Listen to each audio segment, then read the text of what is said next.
Foli ni tanani ko ɲɛsin an filɛba cɛ a n'a muso denmisɛn maakɔrɔba bɛɛ lajɛlen ma Mali kɔnɔ Mali kɔ kan k'aw fo k'aw tanu ka barikada a mana kɛ diɲɛ fan o fan aw minnu sɔgɔlen don an na sanga a n'a ka waati bɛɛ lajɛlen n'a b'an ka jɛmukanw partager n'a b'u aimer n'a b'u commenter an bɛ aw fo dantɛ foli min na k'a fɔ a ɲɛna a bisimila Gandi Malien TV bɔlɔlɔ sira bɛɛ lajɛlen sanfɛla la k'a fɔ a b'a ka émission préférée kɛnɛ kan ni o ye dɔgɔkun ko ye dɔgɔkun ko ale bɛ ɲɛnamaya chaque vendredi à partir de 17h30 a balimakɛ a n'a denkɛ fɛ Zumana Kante 17K o layidu kelen min bɛ an n'aw cɛ k'o layidu kurakuraya ka mɔgɔ cɛsirilenw wele mɔgɔ lafaamuyalenw wele u kan'u da don jamana ko la actualité ba minnu bɛ n'olu kɛra dɔgɔkun kɔnɔna na u kan'o o fɛsɛfɛsɛ walasa aw bɛɛ lajɛlen ka se ka faamuyali ko caman sɔrɔ a la o ye an sigikun ye bi wulada in na a ye jamukan a ye a partager kosɛbɛ an ka bi mɔgɔ welelen tɛ mɔgɔ wɛrɛ ye mɔgɔ cɛsirilenba don faso kɔnɔna don a ka analyse fanga ka bon kosɛbɛ ni o ye Bill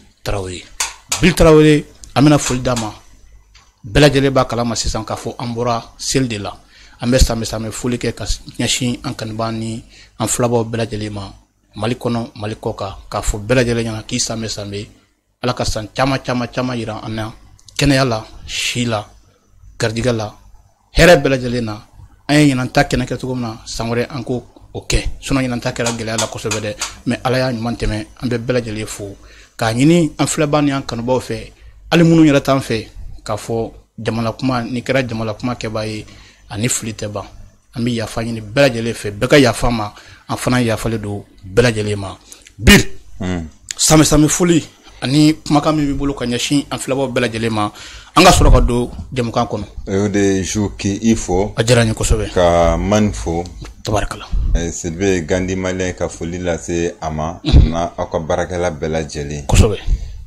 an lamɛnni jɛkulu ani an filɛli jɛkulu Mali kɔnɔ ani Mali kɔ kan fɛn fɛn sɔgɔlen don an na an bɛ bɛɛ lajɛlen fo ka bɛɛ lajɛlen waleɲuman dɔn jour ka duwawu don kɛ an bɔra seliba la kosɛbɛ lahɔrɔma don ka duwawu don kɛ k'a fɔ ko Ala ka jamana Mali Burkina Niger Farafina jamana ninnu bɛɛ lajɛlen basigi amin ya rabbi amin jamana kanu Ala ka jidi an dusukun na ju amin ju Ala k'an kafo ɲɔgɔn ye Ala kana kafo ka di diɲɛ ma amin ya rabbi amin jamana marabaga minnu bɛ an kunna an bɛ duwawu don de kɛ Ala k'u bolokan su mɛn hali bi an kɔrɔ jamana marali la amin ya rabbi an ka maakɔrɔbaw Ala k'u bolokan su mɛn amin ya rabbi an bɛ baara mun na ni o ye jamana jɔ ye sabula marifa tɛ anw bolo muru tɛ anw bolo nka kumada fitinin mun b'an bolo ka na an ka hakilina fitininw fɔ jamana ko la an bɛ duwawu don kɛ hali bi Ala ka u ko ninnu Ala ka jidi an dusukun na amin ya rabbi amin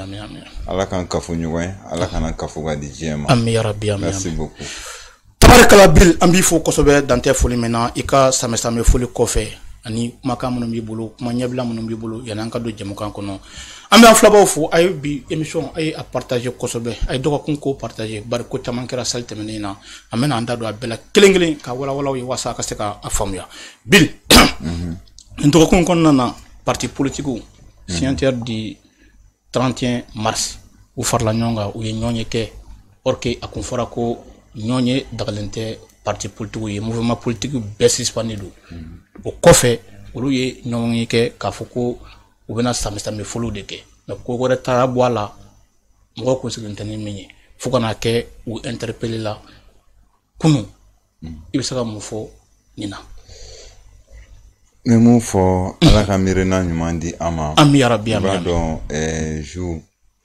mɔgɔ ko dɔn i ko bɛɛ dɔn tɛ yen nɔ quoi i ko dɔn bɛɛ i ko bɛɛ dɔn tɛ voilà jamana marabagaw a ma dogo mɔgɔ si la a fɔra ko les activités politiques et les activités des partis politiques et associations à caractère politique k'a bɛɛ lajɛlen ka activité ka surseoir kosɛbɛ a ma fɔ gansan kama le Mali est dans une situation exceptionnelle o situation exceptionnelle de kama ni laseli ninnu kɛra a dogonen tɛ mɔgɔ si la ju k'a fɔ ko Mali tɛ guerre la bɛɛ lajɛlen b'a dɔn k'a fɔ ko le pays est en guerre et a bɛ an ka constitution kɔnɔla la fɛnɛ wagati min na ni jamana bɛ guerre la a yamaruyalen don a wajibiyalen don jamana kɔnɔden bɛɛ lajɛlen kan bɛɛ k'i comporter i n'a fɔ k'i ye sɔrɔsi de bɛɛ kan ka wuli ka jɔ de kɛ pour que ka se k'i ka jamana défend un jour an ye mun de faamuya an ka jamana ko la o wagati kelen de kɔnɔla la i bɛ mɔgɔw de sɔrɔ wagati min na diɲɛ kɛlen n'u ka janfa ta ka ɲɛsin an ka jamana ma i bɛ mɔgɔw de sɔrɔ olu b'a fɔ ko non ko an jo t'a la ko diɲɛ jo banna i bɛ mɔgɔw de sɔrɔ diɲɛ don o don k'a fɔ ko ala ka kɛ sababu ye mali ka ala ka kulawalaw batan don n'a cɛ u ka laɲini tɛ dɔwɛrɛ jamana ka bin u ka laɲini tɛ dɔwɛrɛ an ka segin tuguni coup d'état ka kɛ u ka laɲini tɛ dɔwɛrɛ fanga ka se ka segin olu ma ou bien olu nakɔrɔla fanga ka se ka di olu ma tuguna comme si ni tɛ vie ni fanga tɛ tɛ vie o hakilina jou an bɛ hali mouvement politique kɛ o kosɛbɛ an tɛna se k'a fɔ k'an b'o dogo an balimaw la nous avons tous milité d'une manière ou d'une autre dans les partis politiques mais Mali parti politique est mouillé. Afrako la conquête et l'exercice du pouvoir. Au de follow no. Mais wati muna jamana yere ka nyinamaya dankarle no ola. Conquête de pouvoir côté no. Obana. O teun. Fangate yino watu bebe faranyo nga ka se ka jamana de sauver. Mabo. Mais en fait non, il y a ce qu'on appelle des opposants éternels. C'est ce qui existe chez nous au Mali ici. Ali Jamana ve dafiride. Non, tant que olu date Jamana kola. Non. Ils sont des opposants éternellement. Nous date la foi kana. Nous date donna là. Ils deviennent vraiment munu me afoko anga Jamana bla sans fait. Nous date bora là. Obe sigu ka postu korola. Anyo de Jamana en kono wo de be ka ke Jamana kono. Ayira ka fo ko ka ni bela jelen sur soi kuma kan munun be fo na be ke sababu ye ka fitna do mɔgɔw kuma kan munun be fo na be ke sababu ye ni jamana kono don yɛrɛ dusu be kasi kuma kan be ke sababu ye na be ke kuma kan munun be ke na be ke sababu ye ka jamana buruja ni maa wɛrɛw be se ka courage sɔrɔ kan ka jamana attaquer togo fasugu dɔ la ko k'olu de jɔ parce que an y'o ye parti politiques de ka taabolo y'o de wa mais bili ko kun bɛ samɛ foli de la o ye ɲɔgɔn kafo o preuve b'e bolo wa o y'o de fɔ au mot de foi ne fene kibara wara soro mais ma munu be non an ka jamana ɲɛmɔgɔw les plus hautes autorités a ko a lakika b'olu de bolo olu danganalen do ka ku non ni y'a ye kun to ye non kun tɛ samɛ foli ye samɛ foli bɔra mɔgɔ fɔlɔ minnu ka page kan c'est eux qui sont les premiers partisans minnu ni u bolo bɛ ɲɔgɔn bolo olu de kɔnna ka bɔ ni samɛ foli do a kɛra don jumɛn kunun tɛ yan seli kɛra don jumɛn lundi seli kɛra lundi jeudi tile naani o kɔfɛ o samɛ foli jour o ma kɛ seli don o ma kɛ seli dugusɛjɛ fɔlɔ o ma kɛ dugusɛjɛ filanan sabanan o ma kɛ fo naaninan seli dugusɛjɛ naaninan o bɛ kɛ contexte jumɛn kɔnɔna la parti politique minnu yɛrɛ ye wuli ka jɔ kɛ ko mouvement du 31 mars olu yɛrɛ dama ka ɲɔgɔn ye kɛnɛ kan jɔn tun bɛ yen nɔ ni olu yɛrɛ damaw fɛnɛ tɛ minnu ko k'u tɛ jɛn n'a ye transition ka continuer wala minnu kɛlen don ka muruti boloda a kɛra olu dɔrɔn de mais u ma taa a fɔ u ma jama welew ka na u tun bɛ se ka presse welew mɔgɔ si presse ma parce que la différence dɔw bɛ ka fɔ ko premier ministre ye lajɛrɛ kɛ yan fɛ a taara foli kɛ yan fɛ mais premier ministre ye presse wele o presse wele diɲɛ bɛɛ ye direct la mais ninnu bɛ taa mun dogodogoni ko de kɛ jour mɔgɔ si t'a kalama presse ma wele fɛn foyi ma wele u b'a fɔ k'u bɛ taa nin kuma in kɛ dogo na minɛli kɛlen kɔfɛ ka taa fɔ tuguni ko bon ko samɛ foli de don ni samɛ foli de don ne bolo a fɔra ko ka fɛn bɛɛ jɔ pour que k'aw yɛrɛ jɛya aw bɛ presse de wele ka na sisan nɔ an nana ɲɔgɔn fɔ bandeya ni sinjiya ni an ni ɲɔgɔn cɛla la sisan dogona t'o la o mais ne fɛnɛ kibaruya dɔ bɛ k'a fɔ k'u siɲɛ fɔlɔ tɛ nin ko in non u siɲɛ fɔlɔ tɛ o nin réunion ninnu na u yɛrɛ dama ni ɲɔgɔn cɛla la u bɛ nin kɛ dogodogoni na hali sini jour hali sini parti politique dɔw bɛ yen nɔ u bɛ réunion kɛ dogo na u bɛ kɛ o u tɛ ka ko in dabila mouvement politique non u tɛ ka dabila o ni autorité bɔra mun kalama olu bɛ enquête kɛ ka sɔrɔ k'a ye se ka fɛn ninnu kɛ o mais Nko la kika a jabi be an autorité de bolo. Note on ma ye togo muna an ma ye ka fo ko sharia soso de do. Sharia soso jume de do. Wakati mina jamana ka nyenamaya taleno en otage. Wakati mina jamana kono den bela jelen kan ga fara ɲɔgɔn na ka jamana défend. Wakati muna nan kan ga kɛ kelen ye. O wakati kelen ne la munun ko olu be fɛ ko transition ga jɔ. Munun ko olu be fɛ ko élection ga kɛ. Munun ko olu te transition fɛ togo si la. Olu ka tla la jɛrɛ dɔ kɛ. Ka tla ka fɔ ko o ye selima foyi. Jou ko bonne hakili ma. Mais bi ko mɔgɔ caman minɛna la. D'accord n'aw la. Mɔgɔ tan ani kelen yo kibaruya laban mun sɔrɔ olu de minɛra la. A mɔgɔ tan ni kelen fana ye mɔgɔ jumu. Ngo mɔgɔ bɛ u la jou. O muso de taara Nations Unies na. Ka taa fɔ ko Mali bɛ ka civil faga kɛ. Ko Mali bɛ ka fulaw faga. K'u b'a ɲini ko Nations Unies ka intervention kɛ Mali la joona. PDC président. Moulay Adra. O muso de ma taa Nations Unies na. Atara Adam. Ka taa ni kuma ninnu fɔ yen nɔ. Bon, c'est-à-dire a fɔra ma o tɛ n sɔn ye mais i jija a kana waleya de o. Mais n ka cɛba dɔ fana tun bɛ misɛnnin na. Mais mun yɛrɛ barila ne la. Adama cɛbaw. Olu b'a ko kɔnɔla la. I m'a faamuya. Ne yɛrɛ ka Bacili y'a la. O tɛ ne yɛrɛ dabali ban o. Bacili ta tɛ bali la. Ayi, parce que olu ye da claqué à mɛnna o. I m'a faamuya.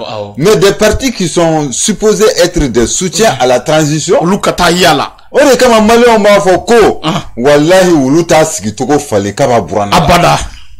Abada. O de kama maliyɛnw b'a fɔ kuma bɛɛ. Ko transition k'a y'o kɔlɔsi. Parce que c'est vrai an bɛɛ kan ka fara ɲɔgɔn kan. Mais maa dɔw bɛ yen nɔ olu ni baw tɛ se ka fara ɲɔgɔn kan. Suruku ni ba tɛ se ka bila sulu kelen kɔnɔ. A ka gɛlɛn kojugu quoi. Parce que dɔw bɛ yen nɔ diɲɛ don o don olu bɛ bɛnbɛnbɛn de la. Diɲɛ don o don olu bɛ ka plan dɔw de tracer. Ne de n'a k'a f'i ɲɛna. Jou. Il y a un monsieur n t'a dɔn n'a taara. A nana ambassade. Chargé politique de l'ambassade, Adrien Briand. Adrien Briand, c'est un chargé politique de l'ambassade de la France au Mali. Atme yala la, parti politique radio, la unité d'ore, ko réduire l'influence française au Mali. Ko ka wuliga joke, ko pour que France ga influence be sika réduire tout comme na. Donc, compte tenu de tout ça là, on me fait 20 fois, les fitinini. Mais n'y a jamais marabago et roulira quand il barra boloda. On me cote au loup de bolo, et puis on me tout au loup coffre, ni mon gora là. Bill au coffre, on a mettre d'oro, avocat do, malin konaya, afin de rouler kosoveni ou Kassim Tapoy. Kassim Tapoko, vraiment, essayer de boulica domingue, can imminent, ni munga mongomene, essayer manga mongomene. Ko procédure de be mɔgɔ minɛ togo la est-ce yɛrɛ man ka wuli a yɛrɛ ma ko ka mɔgɔ minɛ tapo kuma na tapo écouter ne tɛ charia dɔn kojugu mais ne kɔni b'a dɔn nous sommes dans une situation exceptionnelle et dans une situation exceptionnelle il faut des mesures exceptionnelles il m'a faamuya charia do charia do mais kuma ban en grosso modo voilà ne charia ye ne tɛ charia ye mais an kan ka dɔn k'an bɛ situation min kɔnɔ Mali kɔnɔna la bi bi na a tɛna fɔ jamana caman bɛ togo mun na quoi guerre t'u fɛ yen terroriste ko t'u fɛ yen nɔ diɲɛ kɛlen tɛ k'a fɔ k'u bɛ bin u kan i m'a faamuya u tɛ transition na fɛn foyi tout est bien là-bas mais Mali bɛ situation dɔ kɔnɔna la o n'olu tɛ kelen o. Et en dum situation mun kɔnɔna la an b'a dɔn k'a fɔ jugu bɛ se ka don da bɛɛ lajɛlen fɛ an kɛlen don ka sira mun ta pour que k'an ka se k'an ka yɛrɛma hɔrɔnya ka se ka o sɔrɔ an bolo cogo min na dɔw bɛ fɛ ka dankari kɛ o la ni dankari bɛ fɛ ka kɛ o la sisan nɔ wulikajɔw de bɛ kɛ o. Siga t'a la. N'o tɛ hali kunun surɔ ne ni parti politique mɔgɔ président dɔ tun bɛ débat la o plateau dɔ kan kunun surɔ ninnu o ye parti politique ɲɛmɔgɔ a bɛ ka hakilina di jamana marako la o. Mais Marate ka kɛ o la o.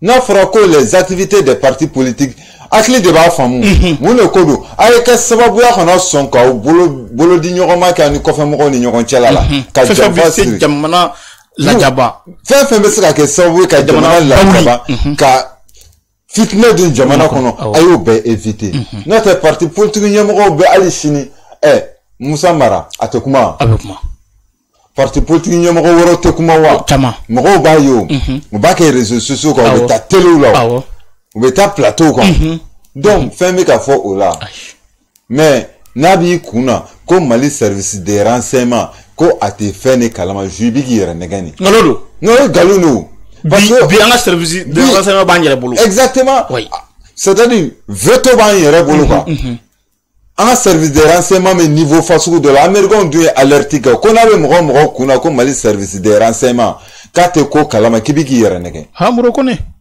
au fɔra et puis sur le classement mondial an ye information dɔw sɔrɔ k'a fɔ ko Mali service de renseignement kɛlen don ka 3e ou 5e rang mondial ko occupé tout ça là c'est une alerte pour nous dire que k'a fɔ ko bon an k'an kɔlɔsi an ka fɔta n'an ka kɛtaw la parce que kɛra ko la togo togo ni Mali service de renseignement jɔlen tun tɛ sɔsɔ b'a sɔrɔ a bɛ ni Ala cɛ jugu an bɛ yɔrɔ min na sɔn b'a sɔrɔ jugu ye dankari kɛ jamana la Ala k'an kisi Ala k'an tanga o ma jamukan a y'a partager a ka dɔ fara ka Bili bɔra ka exploration mun di sisan an ka premier thème na vraiment an ka kɛ faso in fɛ Bili o komi kɔnɔ na an bɛ tɛmɛ ni question ye halisa question min bɛ bi Bili ni ne jigila misɛnya kosɛbɛ ne t'a dɔn k'a fɔ ko nin bɛ se ka bɔ nin fɔbaga da ni o de ye memorandum min bɔra yen ko kumakan kelen t'a kɔnɔ min ye nkalon ye an dun y'a ye min y'a signé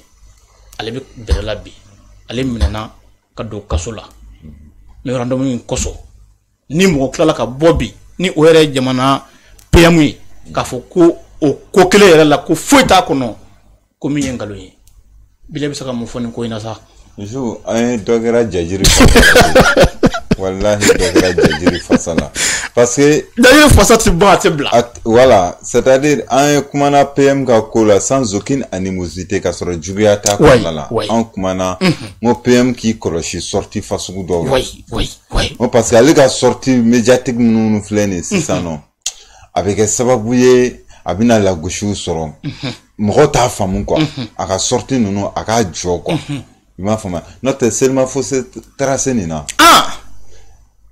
mɔgɔw nana ka na Selma fo k'i la ou bien i taara de ka taa Selma fo kɛ mɔgɔw la karisa Ala ka seli Ala ka an si jɔ ka san wɛrɛ kɔnɔ Ala k'an ka denbayaw ta fanga don an na Ala ka jamana bɔ bolo la mais k'i to la ka tila ka taa don ko wɛrɛ kɔnɔla la tuguni comme si a ko labɛnnen tun don quoi PM une sortie.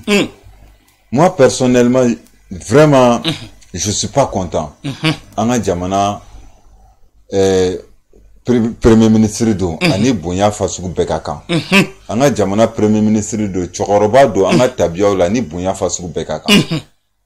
Wa dossier me yɔrɔ min na dossier ninnu bɛ kiri bolo kan memorandum bɛ kiri ka bolo kan. A dun fɔra ko dossier fɛn fɛn bɛ yen nɔ n'a bɛ kɛ kiri ka bolo kan.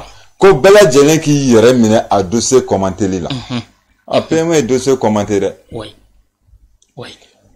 a ko memorandum mun filɛ nin ko kumakan kelen jumɛn b'a kɔnɔ ni o ye nkalon ye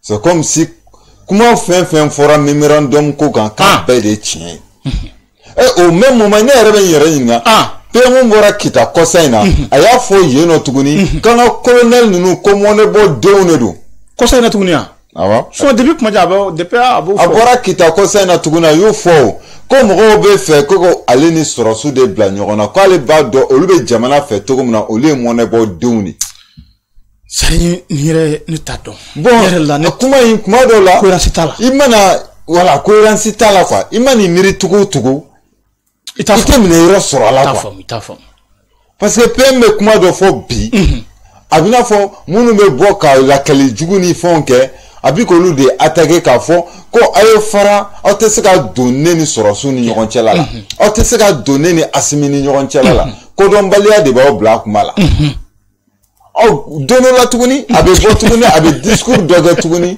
ne m'a faamu parce que ne bɛna fɛn a ye kuma mun fɔ ne bɛna hakilina de fɔ hakilina fɔ bi hakilina fɔlɔ ye mun ye PM y'a yira k'a fɔ ko kiri ne ka hakilina la ko kiri bɛ nkalon kan PM y'a yira ko kiri bɛ nkalon kan ko parce que a ka kuma ne ka hakili la c'est à dire kiri kɛlen ka buba karamogo mineni kumuna ko koni jutala ko sabula memorandum fora tiɲɛ de don ni tiɲɛ fɛn o fɛn tiɲɛ mana kɛ diɲɛ na tigɛ fɛn fɛn hali n'o y'a sɔrɔ kiri b'i wele i bɛ kɛ présomption d'innocence kɔnɔna la mais une fois que kiri y'i wele e tɛ jalatigɛ bilen o e b'o jalatigɛ to kiri de bolo n'o y'a sɔrɔ la fɛn min ko koni ju tɛ buwa minɛli la o de a ka kuma in b'o de kun fɔ memorandum mun filɛ nin galon kisɛ kelen t'a kɔnɔ mɔgɔ tɛ se k'a contester o tɛ fɛn mun ka kuma ye o normalement buwa karamɔgɔ bɛ kiri mun ka bolo kan o kiri de bɛ se ka o kuma fɔ ka buwa karamɔgɔ bila ni kiri o kuma fɔ sisan nɔ an tɔw fɛnɛ bɛ yen nɔ anw da bɛ na don la ko buwa karamɔgɔ minɛra ko ja koni ju t'a la kiri de ko ten i bɛ kuma ni kiri ka kuma ye sisan nɔ.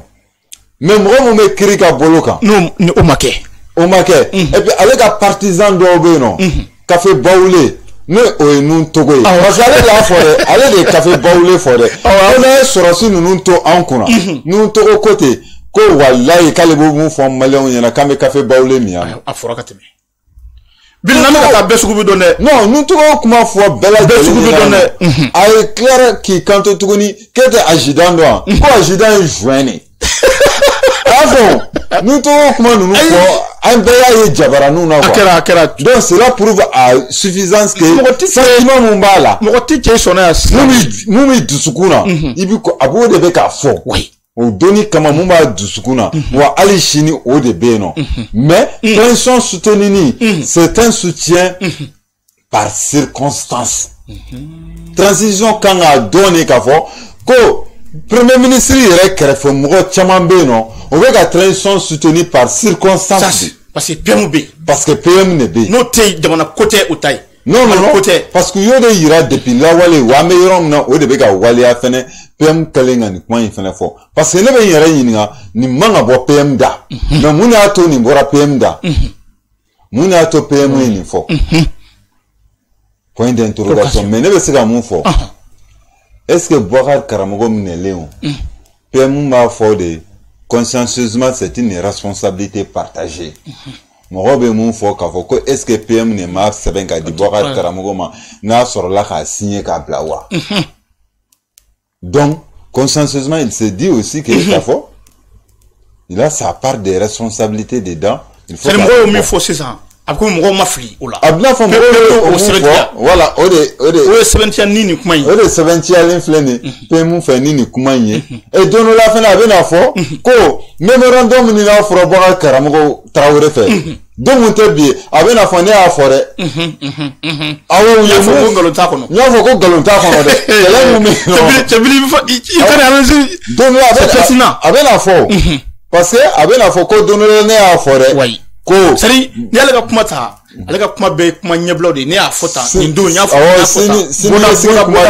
sini ɲɛsigi kuma de don bɔda kumaw de don k'a fɔ don dɔ la a bɛna fɔ ko bon ne y'a kuma fɔ ka tɛmɛ dɛ kiri y'a minɛ mais ne y'a fɔ diɲɛ bɛɛ lajɛlen ɲɛna a kɛra réseaux sociaux kan diɲɛ bɛɛ y'a ye k'a fɔ ko y a pas un point dans lequel ce mémorandum a menti nkalon t'a kɔnɔ qu'on y a kuma fɔ c'est pour incriminer en ce moment la plus haute autorité et la justice aussi c'est comme si bilal ni ngalon t'a kɔnɔ kuma jugu do dɛ non parce que n'a fɔra ko e bɛ ɲɛmɔgɔya la k'i tɛ fɛn kalama an k'o yɛrɛ dɔrɔn ta k'e tɛ fɛn kalama donc e tilala ka t'o sɛbɛntiya yɛrɛ ko tiɲɛ don koyi ne tɛ kalama bi ale ko k'a t'a kalama dialogue intermalien n'a kuma n'a kan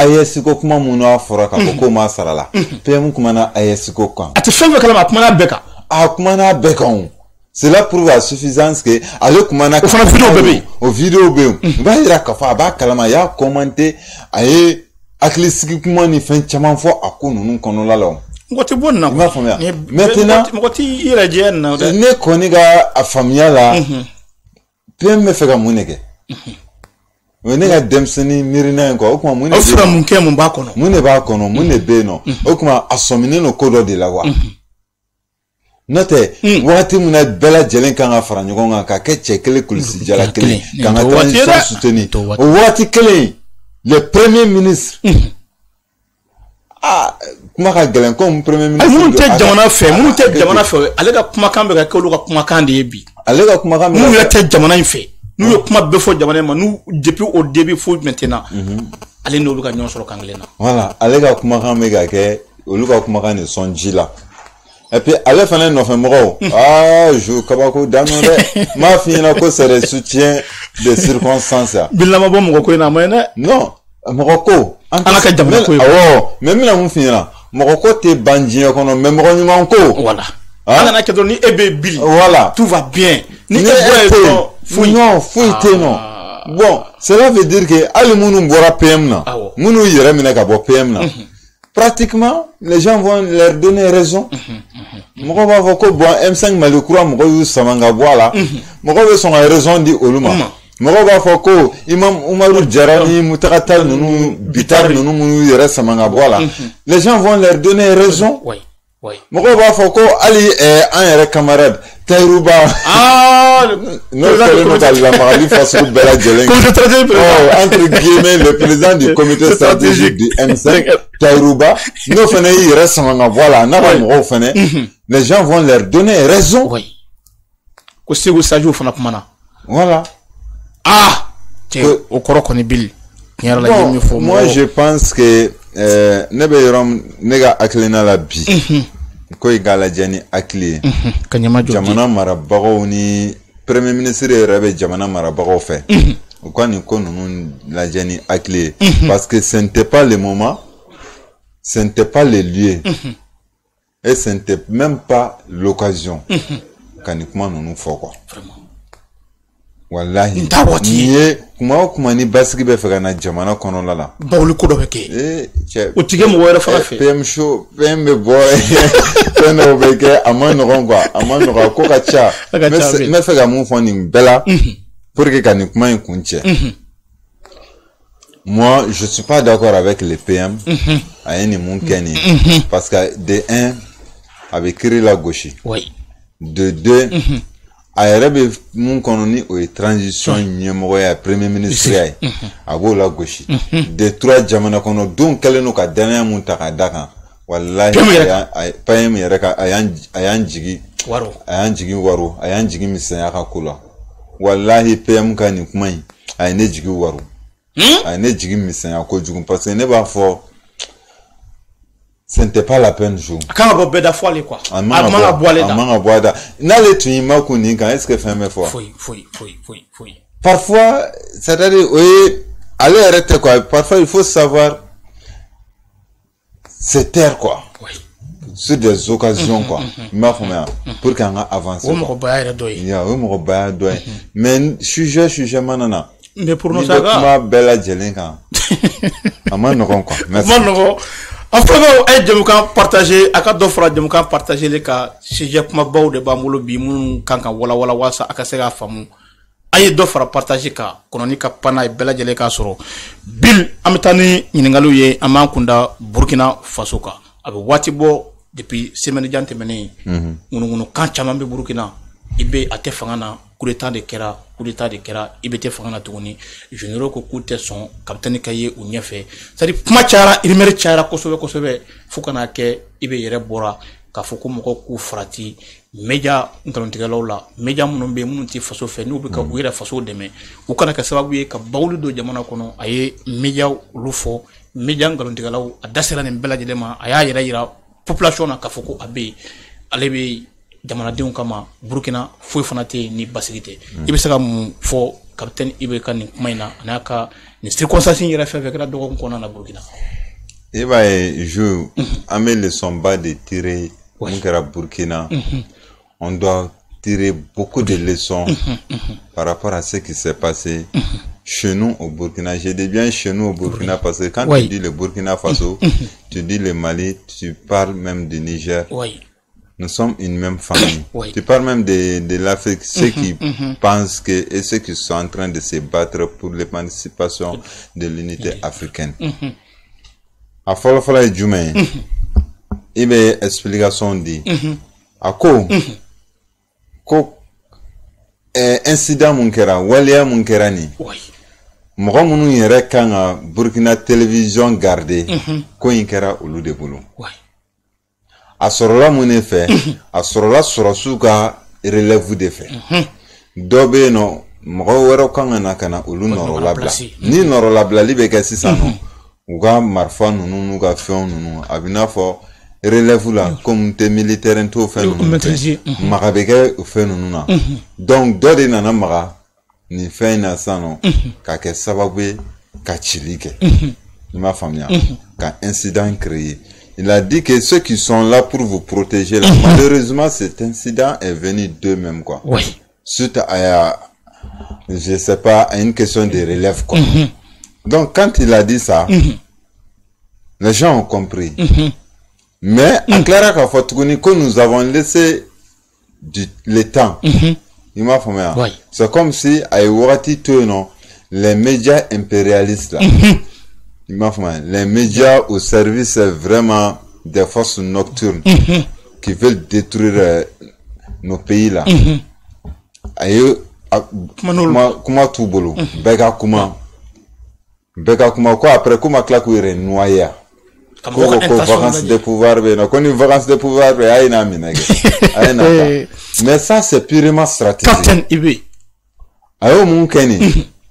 Ka klara fo tuguni ko ni ya ko ye communiquer ke parce que sorasi munu me frona ni communiquer ni RFI France 24 Jeune Afrique Le Monde itimiri presse fin me média fin me no to buka blala pour que ka se ka mirna njugu do an kuma ka ambla anga jamana marabagaw la o beyu actionner je dongo do kuma maintenant on a que sababu munu balmo be kalagero olu de fene nana fo ko bo comédie be ganin fo mais anyete mogola jamana yere konna la communiquer te no ka fo mune be no fa ko te no donc munu be frona olu de fene la nyinike ka fo jamana marabago nyina ku ko communiquer ke au moins o balmo munu musonu de munu be no olu be se ka aklisiki to kuma o de kama Burkina autorité communiquée que à quoi de donner maintenant muna retard tara ou ma bojona ne a blamina quel peu drone qu'on là o de cadon à fort est-ce que la révolution dont on parle est-ce que le peuple burkinabé est prêt à maintenir cette révolution là non c'est ça c'est-à-dire moi m'a fait mes fois dans un premier temps, est-ce que le peuple même est déterminé, engagé à tenir le flambeau? Pour que bédon. Voilà, pour que bédon. Ça, c'est le peuple. Mais au rang des forces de défense et de sécurité, est-ce que les militaires qui sont là, est-ce qu'ils sont prêts à tenir le flambeau? Oui. Il m'a fait bien.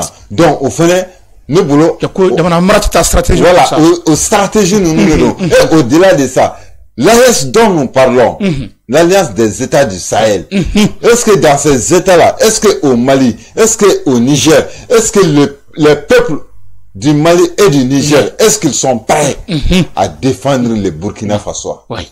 C'est pour cette raison, il y a eu cette inquiétude au sein de tous les africains. Non. Tout le monde sur les réseaux sociaux, sur tous les canaux de communication, bébé Jorola, bébé Jelemi qui a indignation fort. Bébé Jelemi a de quoi tu vas vous manipulation. Moshima son à tout en fait. C'était une stratégie de mesurer les degrés de patriotisme et du peuple burkinabé et de l'armée burkinabé et même du peuple de l'AS.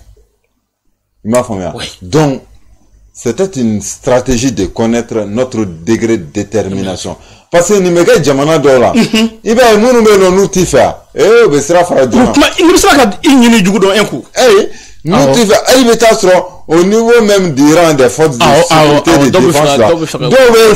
Ouais, dobe fait nos cas. Voilà. Donc, ne abla on ne kon là. Et puis à boire un reflet. Parce qu'il faut comprendre que quand faut qu'on palais, à nous la télévision, ça fait 50-100 mètres comme ça. Manja, on a quoi. Il y a donc Presse nous ne comment fort. Donc cela prouve à suffisance que jusqu'à quel degré là, ces presses impérialistes là, ces presses occidentaux. Voilà, ils sont boudés. Le peuple africain n'en veut plus de ces presses là. Oui. Détruit de quoi. Et aussi bien que les ennemis de l'intérieur. Parce qu'il faut savoir aussi que, selon nos informations, c'est-à-dire l'ancien ministre des Affaires étrangères sous Blaise Compaoré, Djibril Bassolé Wadjumé. Allez, Newton Barry, un autre Barry même, qui était vraiment dans toute cette manipulation là. Au lieu de manipulation. C'est comme au Mali, quand on a attaqué des camps ici, on a dit qu'il y a eu des centaines de morts et il y a eu des tueries, des civils ont été tués. Donc c'est pour créer ce sentiment de mécontentement, ce sentiment de soulèvement contre les autorités. Mais Dieu faisant bien les choses, le peuple a compris. Et le peuple n'est pas allé loin. Le peuple est allé directement vers ses autorités. C'est vous que nous faisons confiance. Et nous avons besoin de vos déclarations. Je à Bana. Donc ce qui s'est passé au Burkina, c'est une leçon que nous devrons tous vraiment s'en servir pour aller de l'avant. Bill, asi yɛrɛ jamana kɔnɔna la seli ɲɛkɔrɔla in na a ko cayara kosɛbɛ ɲugu caman wulila an bɔra ka Mali ta fɔ sisan ka Burkina fana ta fɔ Niger fana wulilen don ka jɔ bi ka mini minnu bɛ yen uranium voilà ko k'olu gɛn parce que Burkina fana asi wuli ka jɔ la de la sisan nin waati in na quoi parce que l'AES regorge des potentialités énormes. Mais non, au Burkina, mois de juillet prochain, nous serons ultimata assise là. C'est pour essayer de faire une manipulation, essayer de soulever le peuple. Pour dire que Kafo assise là, à Fraco 5 ans, elle a donné la possibilité au président, au chef de l'État burkinabé Ibé, donner la possibilité au premier ministre Tambela, donner la possibilité au président de l'Assemblée nationale, entre guillemets, de se présenter aux élections. C'était pour que Kaïse Jamono kono la djougou do de wuli, Kafo kanta kola. Parce que, en effet, et comme il y a que Mali la tourna, non, mois de février, appel du 20 février. Voilà. Élection, mais quoi. C'est pratiquement la même stratégie. Puisque nous sommes un peu en avance, par rapport à tout ça là. Et la leçon que nous devrons tirer, voilà, tirer dans ça. Oui. Un appel que je lance vraiment aux camarades burkinabés, aux activistes, aux journalistes, aux patriotes burkinabés. Au Baladjelin Kanga Sega Wulika Jodege, chaque jour, que chaque citoyen africain burkinabé, fasse des communications, fasse des messages de soutien aux autorités de transition. Ni faisons fin, ni Mali de Touna. On termine ni sera, ni Mali de Touna. Je vais te mettre à ta snap de gars, ou bien direct de gars, faut bon, on me rend mon ami, ni ne kera quoi. Oui, temps réel. À temps réel. Oui. On n'attendait même pas les autorités. C'est le peuple même qui allait sortir pour donner les vraies informations. Il m'a formé aux autres quoi. Ah ben non. Mais ça moi j'ai compris. Mali là non. Ça a été un avantage pour nous. Il y a beaucoup d'activistes. Il y a beaucoup de personnes des ressources. Il y a beaucoup de panafricanistes. Moununga Wulika Joe des journalistes. Moununga Wulika Joe ka Jamanaï. Somingera ni fin fitiningera comme rola son quoi rola kunu mais au début Burkina j'ai donné mais donné comme on me contacté là mais moi Niger fenêtre Niger mata sira flafo orano mon flani allez devenir Niger uranium exploité Niger uranium au lieu tu mets à fondé ko 111 ans ko Niger tu mets 110 000 au uranium wajime au début. Ça y est qu'à fort, déjà 111 ans, ce que le Niger exploite comme uranium chez eux avait à plus d'1 million là. Plus d'1 million. Il n'y a pas un voleur plus que les Occidentaux. Ayoté. Non, c'est le seul grand voleur que la Terre n'a jamais connu. Les Occidentaux. Américains, on fait non, ils sont qualifiés dans ça, ils vivent dans ça. Oui. Au lieu de quoi. C'est-à-dire, nous, les Occidentaux, l'oligarchie, quoi. Quoi, Djamana Marabaro de Kodon, quoi. Au lieu de qualifier les notions, là. Donc, le Niger a résilié, ou bien a annulé le contrat. Et dans l'intérêt du Niger, dans l'intérêt de l'AES aussi.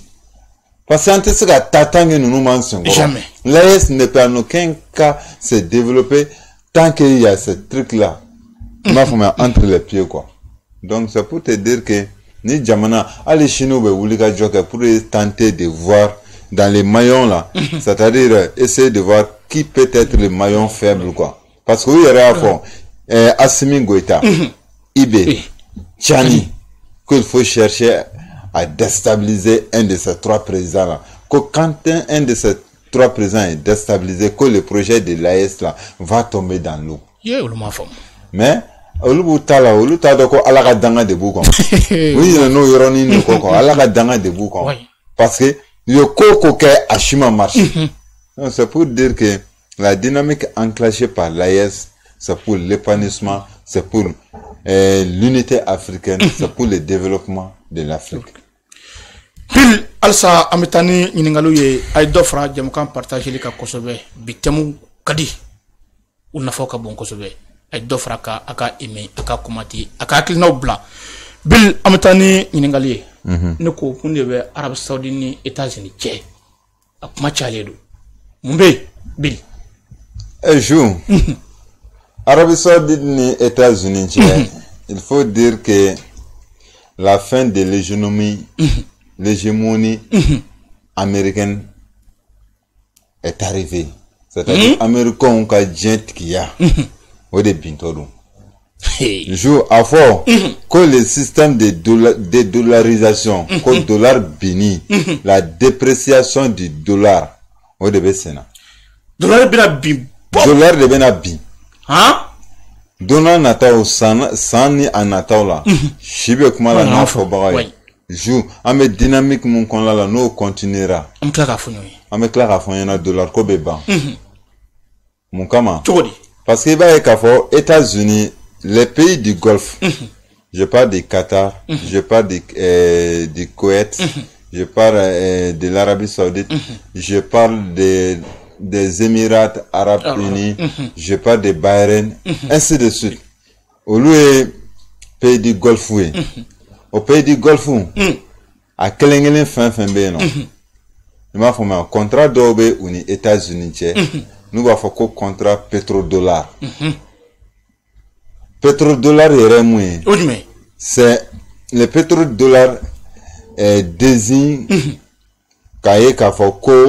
les dollars utilisés par les pays exportateurs du pétrole contrat be uni mo jamana munu ñewonche o de pétrodollaré arabu jamana ba mun ne bora ka fiena contrat mo uni États-Unis ni ñewonche la kaye kafo ku tuka pétrole fere dien mo shimani États-Unis te wa uta fere na fulo foila ni dollar doronte ha o de bika o de pétrodollaré ibaye kafo luka jamana o lute ka pétrole fere mo shima États-Unis ne te ima famia donc en contrepartie États-Unis fene beke sababuye ko ka jamana la kana plus précisément l'Arabie Saoudite il m'a famille.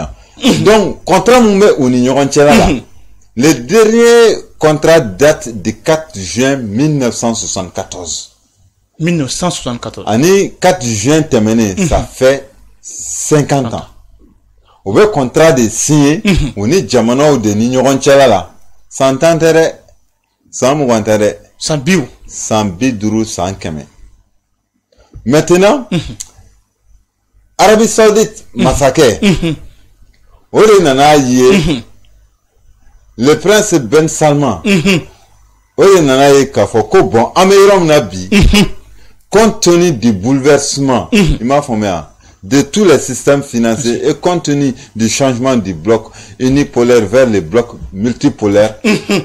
ani kana ye tuguni o be ka kɛ sababu ye mɔgɔw be ka échange commercial kɛ u ni ɲɔgɔn cɛla la ka sɔrɔ u tɛ ka dollar utiliser non nana kana contrat kura wɛrɛ kɛ san 50 tuguni parce que États-Unis tun y'o de f'u ɲɛna ko u ka segin ko ka contrat in renouveler ko san 50 entre 2024 la fo 2074 fo 2074 donc olu fana ko ayi donc principalement Ben Salman ko elle était au contrat de signer au contrat on m'a signé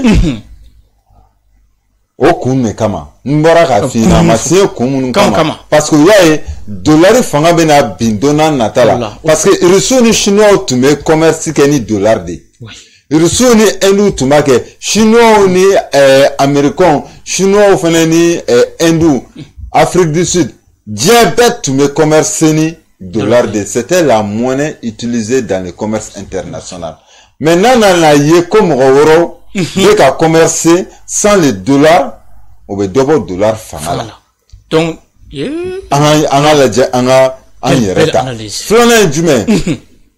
dollar nous avons en réserve des centaines de milliers de dollars en réserve amakla olu duni na kaban nana ka fo kame contrat wɛrɛ kɛ tuguni san 50 kura tuguni antena bolo don nafolo foyi kɔrɔ ni dollar tɛ ni dollar nana bi kama an mako sara ma faamuya donc c'est des raisons pour lesquelles bien politique de femme quoi voilà kana ye tuguni ka fɔ ko puissance occidentale munu be no fane au puissance occidentale plus précisément France Angleterre nunu ni Allemagne donc olu tun kɛlen no ka Afrique minɛ togo mun na Afrique bɛ ka bɔ olu bolo bon Afrique ni jɔnw de fana ka surun Afrique ni Russie nunu ni Chine ni fɛnw de ka surun ma bilifu ka révélation ni analyse min kɛ bi vraiment na a jamu kan parti donc o fana bɛ na kɛ sababu de hali olu fana mun bɛ no sisan no olu bɛɛ lajɛlen bɛ na ban États-Unis ni Europe nunu na donna nataw la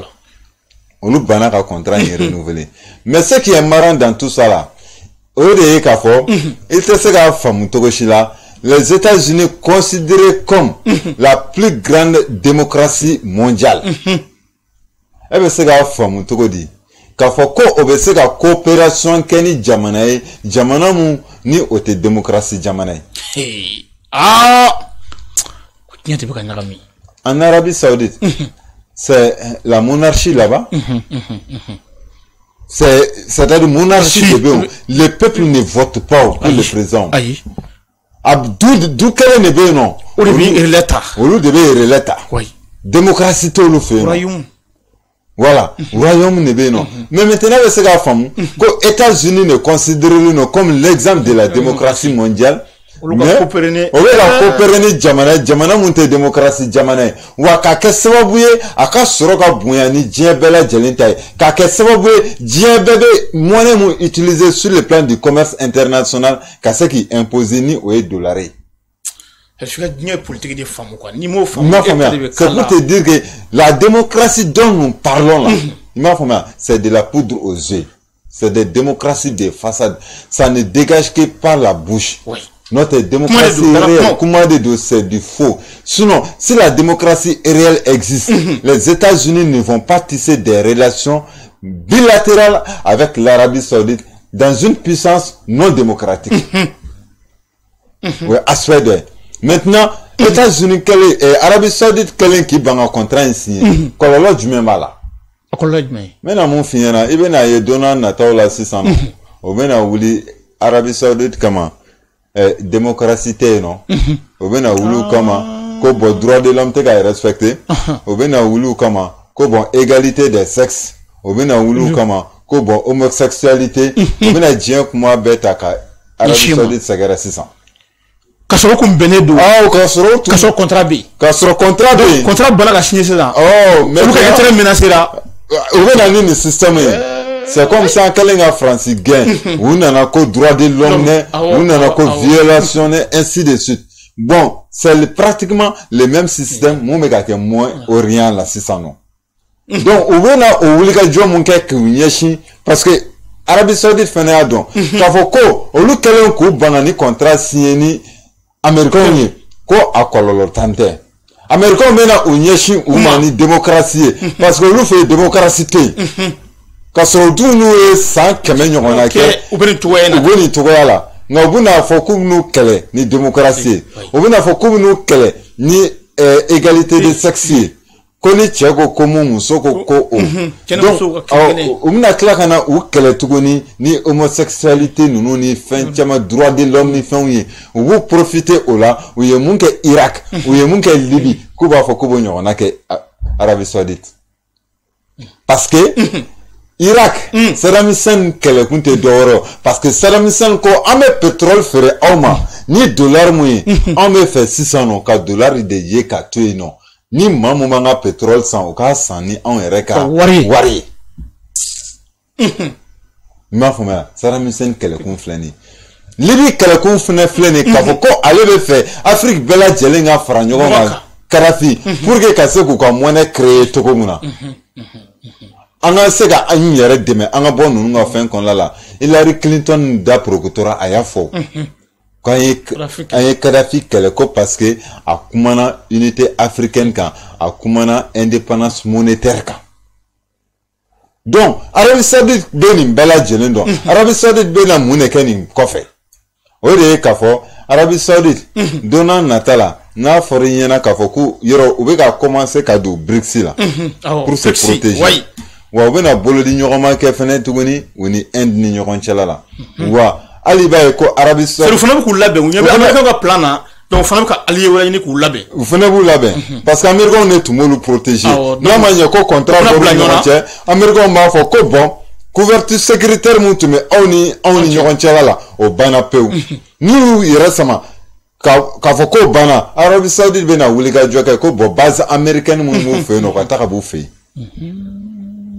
o fana bɛna kɛ o don n'a nataw la n'o fɔra ko k'a taga b'u fɛ yen nɔ o bɛ labɛnw kɛ pour comment est-ce qu'il faut attaquer l'Arabie Saoudite à ce moment et Arabie Saoudite b'o labɛnw de la o bɛna hali n'o y'a sɔrɔ Arabie Saoudite olu tɛ sunnitu ya yɔrɔ Iran shitu ye a bɛ kɛ occasion u b'u bolo di ɲɔgɔn ma jagoya de don parce que fiɲɛ mun wulitɔ filɛ nin a tɛ taa k'u kelen to quoi donc u mana bɔ o kɔnɔna la a conséquence o ye menace de conséquence dɔ ye a conséquence dɔ bɛ se ka se farafinna fɛnɛ ma oui an ta bɛ k'a la mun ye parce que e ɲɛ tɛ dollar la ni dollar nana bin wari fɛn fɛn bɛ yen nɔ ni o fɛngɛ ni o liélen don dollar la o bɛɛ bɛ bin CFA liélen tɛ euro la euro liélen tɛ dollar la ni dollar binna CFA kuma tɛ euro bɛ bin ni euro binna sisan nɔ a bɛ jouer anw kan c'est-à-dire i bɛna ye k'a fɔ inflation fɔ sugu dɔ bɛna kɛ jamana kɔnɔ c'est trop et puis pour les pays africains an ta tila k'an ka monnaie in créer voilà si monnaie in créer donc an ka taa BRICS la exactement o de kama on n'a pas de choix obligatoirement monnaie bɛ créer o hali PM m'a fɔ a PM ko k'ale ko memorandum kɔnɔla la ko hali AES ko kuma k'a t'a kalama n ko PM y'a fɔ monnaie ko kuma la k'a bɛ experts bolo ko a bɛɛ tɛ fɔ kɛnɛ kan ko n'olu tilara baara la wagati min na ko an bɛ sɔrɔ ka bɔ a kalama o la a b'o yɔrɔ kalama kosɛbɛ dɛ a b'o yɔrɔnin kalama kosɛbɛ an y'a sɔrɔ k'a fɔ ko a ko mun fɔra memorandum na ko galon kelen t'a kɔnɔ k'a bɛɛ ye tiɲɛ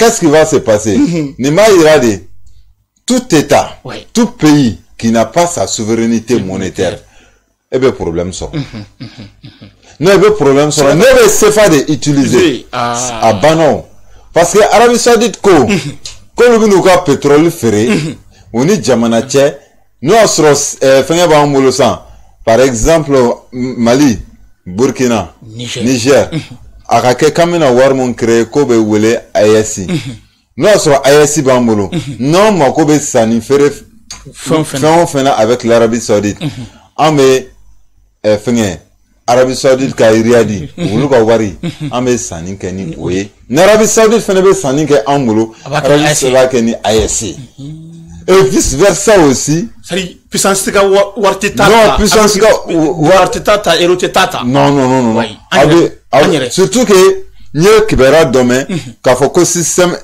bancaire international la ko sanni feere kɔnɔna la ni monnaie mun b'i bolo i bɛ se k'a kɛ ni monnaie wɛrɛ ye quoi sans problème donc i b'a ye k'a fɔ Arabie Saoudite y'a dɔn fɛnɛ k'a fɔ ni olu ma bɔ nin ko in kɔnɔna la ko in bɛɛ lajɛlen dollar mana bin olu mago sara parce que ɲɛ taa fan foyi tɛ kɛ olu bolo o fɔlɔ filanan i b'a ye k'a fɔ ko an bɛ kuleba mun kɛ ni pétrole ye don n'a nata pétrole ko bɛna nɔgɔya o parce que pétrole bɛ kɛ ka fɛn minnu utiliser n'a b'an fɛ yan bi pétrole ba b'an fɛ yan nɔ ni n ko don n'a nata il ne s'agit pas a fɔra ko Sénégal fana ta il ne s'agit pas que k'a fɔ ko dans 5 ans ou bien dans 10 ans ninnu peut-être dans 10 ans ninnu ou bien au-delà de ça pétrole ko bɛna nɔgɔya o parce que pétrole bɛ kɛ ka courant di mɔgɔ ma mais n'an bɛ ka taa énergie renouvelable de la an bɛ ka taa ten an ka gasoil ko ninnu to yen nɔ an ka lajɛ an ka taa tile ko ninnu ni fɛnw na voilà hali essence bɛ kɛ mobili mun na mɔgɔw bɛ ka bɔ essence mobili maw la o mɔgɔw bɛ ka taa voiture électrique ni fɛnw de la sisan nɔ i m'a faamuya donc c'est pour dire que diɲɛ bɛ ka yɛlɛma yɛlɛmali mun kɛ nin il va falloir que olu fana ka yɛlɛma avec le monde par rapport à ça. Donc c'est pour dire que Arabie Saoudite ni États-Unis kɛlɛ kun filɛ nin donc Arabie Saoudite fana bɛ k'i positionner o ni Rusiw i y'a ye k'a fɔ ko Vladimir Poutine taara Arabie Saoudite a ye tagali mun kɛ nɔ a kɛra bonya ni karama dan ye a bolo quoi a ka élection bannen hakili la a taara yen nɔ c'était un signal très très fort vraiment.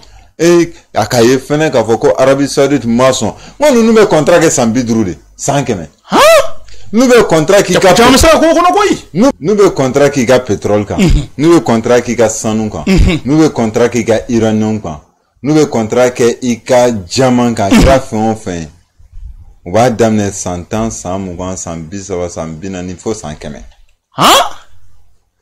c'est-à-dire hali an ka san 2 san 5 turu ta la hali an ka mine na Mali mine na contrat dɔw tun kɛra Mali ni France cɛ i m'a faamuya an ka société minière dɔ kan parce que mɔgɔw b'a fɔ ko France société tɛ yen nɔ mun bɛ sanu bɔ mais o m'a faamu France b'a sous-traité de o i m'a faamuya France yɛrɛ b'a bɔ mais non a bɛ contrat bɛ di France ma France b'a sous-traité quoi mais ni dun yɛrɛ mun bɛ ka contrat bɔ n'i y'a u ka papier yɛrɛ sɛbɛn bɛɛ ta ka jateminɛ i bɛ taa sɔrɔ France niyɔrɔba de b'a kɔnɔ quoi a yirina hali bɛ k'a fɛ à l'époque ko ka contrat dɔ signé 20 ans i bɛ ka ko k'ale ka tɛ se ka contrat signé a ye fɔlɔ signé san 5 san 5 bannen u y'a fɔ k'a ka signé 20 ans ko k'ale ka mandat ye san 5 de k'a tɛ tɛmɛ o kan i m'a faamuya bon u bɛ contrat signé ni an ye ten cogo de la c'est-à-dire président wɛrɛ bɛna sɔrɔ contrat signé don contrat signé don ni e nana sisan mandat bɛ ban ni e nana sisan nɔ ko e bɛ dankari kɛ o la ni m'i kɔlɔsi u bɛ dankari kɛ e yɛrɛ la c'est comme je te donne un exemple Sassou Nguesso ni Pascal Lissouba et Pascal Lissouba Sassou bati élection non kana fanga la mais anale fanga la anana sɔrɔ Sassou Nguesso contrat elfu contrat ni uga sanu bɔ ni pétrole bɔli contrat bɛɛ ta ka di elfu ni tubabu ma pendant 5 ans ala ko k'ale nana fanga la ale nana sɔrɔ contrat bɛɛ signé no san 5 donc il a demandé que k'a fɔ ko contrat o relecture ka kɛ parce que ni contrat ninnu na Congo ka nafa foyi t'a kɔnɔna la i b'a kalama a y'a kuma bɔ a da donni kama k'ale ma sa ka to fanga la o o ye rébellion wuli diyagoya ka gɛn ka bɔ fanga la bi Congo y'u ka documentaire dɔ lajɛ les Congolais ne savent pas combien de barils de pétrole ils exploitent par jour par mois et dans l'année u t'a dɔn sanu mun b'u fɛ u t'a hakɛ dɔn c'est comme an tun bɛ tu ka maîtrise foyi dɔn foyi maîtrise t'u bolo wa a tɛ k'u la fɛnɛ k'a fɔ k'u bɛ taa ɲɛɲini k'a ɲɛdɔn fɛnɛ que ces gens-là pensent que nous sommes des compléments défectifs sur cette terre. Parce que l'autodétermination relève des peuples africains. On est quand on oublie quand on autodétermination quand on nous ne sommes pas des compléments défectifs sur cette terre. Nous sommes des êtres humains comme tous les autres êtres humains créés par l'amour de Dieu et non des êtres humains créé par circonstance ou créé par coïncidence. On te on m'a dit tôt d'accord. C'est-à-dire farafin yɛrɛ tun b'a faamu sa an yɛrɛ tun ko ninnu faamu an ka tila k'an tisi ko mana na k'an tisi ko mana na k'an tisi u tuere don an kunna k'an tɛ se fɛn na mais ni tɔ ko mun an ma marifa ta ka taa mɔgɔ kɛlɛ o est-ce que Mali marifa ta ka taa mɔgɔ kɛlɛ fɛn fɛn kɛra bin de nana kan kan le Burkina n'a pas pris des armes pour aller attaquer notre pays le Niger n'a pas pris des armes pour aller attaquer notre pays mais nous sommes attaqués, nous sommes agressés et nous sommes en train de se défendre. Oui. Et ça devient un problème. Alors que ça ne doit pas être un problème. Donc, l'autodétermination relève de la combativité des peuples africains et c'est ce que nous sommes en train de faire. Oui. Parce que, toi, au boulot, non, il faut qu'on reste dans cette mentalité d'assistance et de dépendance. Parce que nous qui parlons de la révolution et du progrès, disons disons que le seul ennemi de la révolution, ça c'est la confusion. Et d'abandonner cette mentalité d'assistance parce que nous savons que quand on est dépendant on devient soumis et quand on est soumis on devient spectateur de sa révolution et quand on est spectateur de sa révolution les vrais changements ne viennent pas de soi jour le vrai changement vient de la personne qui te donne de la chose wati ni eko kebe yelemali ke tant que mɔgɔ dɔ de bɛ kɛrɛfɛ k'e balo e ka yɛlɛmali a sababu tɛ se ka bɔ e la e bolo de diyanen don c'est ça depuis que an bɛ ka jouer an ka jamana marabagaw fɛ ka taa se fo ni transition ma ni kelen de don donc il faut que on arrête qu'on soit dans ça. Arabie Saoudite a compris parce que le basculement du monde là personne n'a intérêt de s'isoler. Tout le monde a intérêt d'être avec vraiment les vrais acteurs du monde. Parce que tu as fait les États-Unis, la France, mais nous avons compris qu'une puissance démocratiquement reconnue sur le plan mondial, les États-Unis, mais qui tisse des relations avec des puissances non démocratiques et on nous parle de la démocratie, du respect de la démocratie. Non, c'est aberrant. Ça, c'est de l'insulte à notre intelligence. Ambi fo kosobe ay jamukan aya partager akoni jana kosobe ambanto la ambi foli la se an kanubani an flaba do ma Mali kono ya vraiment u ka wuli ka jɔ an ye ambu fo o la kosobe u ka kanu u ye min yirana ambu fo la kosobe no o ye Musa Mamadi Dumuya o ne yɛrɛ bɛnkɛ ye Wolosebugu kɔnɔna na an bɛ fo dantɛ foli min na ka maître Amadou Thiawlé Traoré fo vraiment afana aka analyse ka bo kosobe abe faso jomina ambe afo kosobe ka saudien ale fo ale bi suko konna afana bi transition kokoroma do kosobe transition kanu ba jonyo do mogo ni yan kanu iban deme iban wole ka conseil dama ambi fo dante folimina ka brawlikaw bela jele fo mbora sel la sisa u ye conseiller munun diyan ñu ka conseil mais u ye kanu me fana yirana ni o kanu fana ye vraiment mbi u fo u ka kanu nu ka conseil dilama oye ñira faduwe oye ñira bodwe mbufu ko sebe brawlu ka bela jele ga fulibia bil anga tamini jamukan ye anya ye sisa Russie ani Corée du Sud u bora ka tege de ñoma Corée du Nord plutôt u bora ka tege de ñoma do ke sisa Poutine ni Corée du Nord Pyongyang u kan kule ka joina ni tege de ñoma yi bil bi saka mo fonna. Mais le monde a besoin de ça. Nous sommes en train de quitter des mondes unipolaires pour aller vers un monde multipolaire. Unipolaire, les acteurs étaient les États-Unis et quelques pays occidentaux et l'Occident. Mais le monde, dans le monde unipolaire, les décisions viennent d'en haut et elle est appliquée. Et elles sont appliquées à tout le monde. C'est de la politique 2 poids 2 mesures. Mais maintenant, le monde multipolaire, c'est de laisser les États de s'autodéterminer, de laisser les États d'affirmer leur indépendance. Dans le monde multipolaire, c'est de donner les prérogatives ou bien la prérogative au peuple de choisir à qui ils veulent vraiment collaborer, aux dirigeants. Maintenant, à mon mounani, il y a qu'à faire, au Fénéba et Sekou, Fénébou free quoi.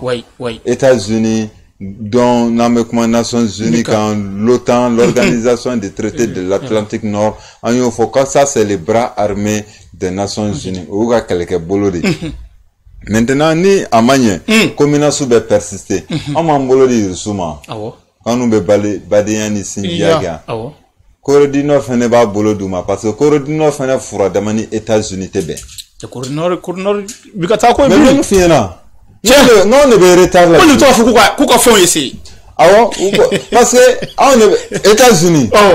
Il n'y a jamais eu de guerre sur le territoire américain. Que les États-Unis. Les États-Unis ont toujours exporté les guerres. Comment les États-Unis beta kelega ko fe do. Que les Macron font. Et Corée du Nord fana ba fo ka meta kelega o fe no. Manu de. Auto fo. Non to parce que ni kele na ko fe o ko jenguli le. C'est là. C'est le kele ke ko fe di. Ouais, mais olu te son kele na olu ga so. Olu to fe. O ba to shu ko bla kele la. Mais olu rete son kele ka ke ou fe. Donc, on pas kele la mimba là. Donc, c'est pour te dire que ame mon kon la. Mali ake. Mali bi ki positionné.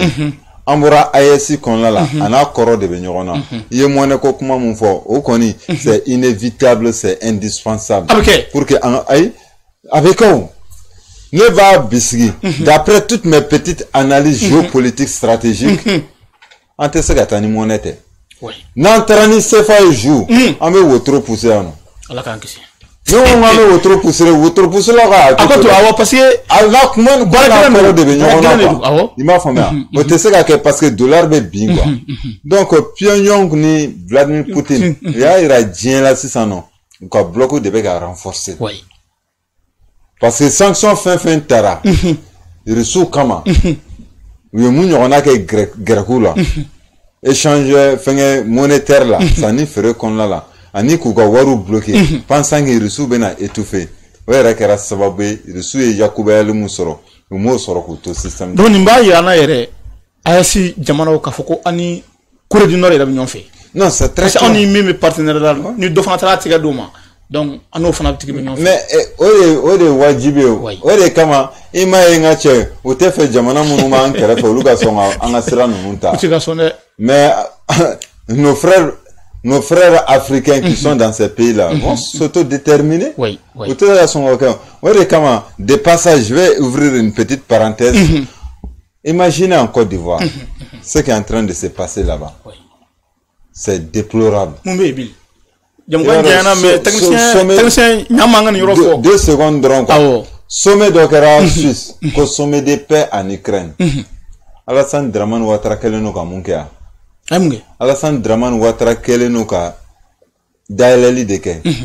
Car faut que les jeunes Ivoiriens que lui recruté pour aller combattre contre les Russes. Tchembe mercenaires de donc Billy. Abiko Deke. C'est-à-dire recruter nos frères africains pour aller combattre contre la Russie en Ukraine. Comment peut-on comprendre ça? Amekana, esclavagisme, Amekana, trahir africain au système de Konoa. C'est pour te dire que c'est une déception totale. On ne peut pas imaginer au XXIe siècle qu'un président africain se permet de recruter des jeunes africains pour aller se battre contre la Russie en Ukraine. Défendre qui? Défendre la France, défendre les États-Unis, défendre l'Ukraine. Et défendre qui? Le président ukrainien. Pendant le début des conflits ukrainiens, mon catastrophe de bien que les étudiants africains n'ont pas eu en Ukraine, sur le territoire ukrainien. Il nous a traité de tous les noms, de tous les mots, le président ukrainien. Et nous, on a quoi à avoir dans ça? Vraiment. On a quoi à voir dans ça que le président ivoirien, nous sommes tous des Africains, que le président ivoirien accepte le recrutement des jeunes ivoiriens pour aller se battre contre la Russie. Et au même moment, en France, les gens sont en train de contester. Au même moment, nous savons très bien que l'Ukraine ne va jamais vaincre la Russie. Jamais. Les États-Unis plus l'OTAN ne vont jamais vaincre la Russie. Pour quel... C'est-à-dire, Alassane appartient à quelle religion? Moi, je me pose la question. Bill, il faut Folkani. Aïe, non, c'est la même honte. Dina est retenu là quoi, ni à la tienne. Chaque fois il est livré, chaque fois il est livré quand on dit vraiment. Imaginez le projet de loi ou bien la proposition de loi sur l'homosexualité. C'est au Mali. Quand tu parles de la Côte d'Ivoire, tu parles du Mali. Vraiment. Comment tu peux accepter cette chose-là chez vous, chez nous là-bas en Côte d'Ivoire, l'homosexualité? Bill ka énervé jamukan diana makala ba non on est kabé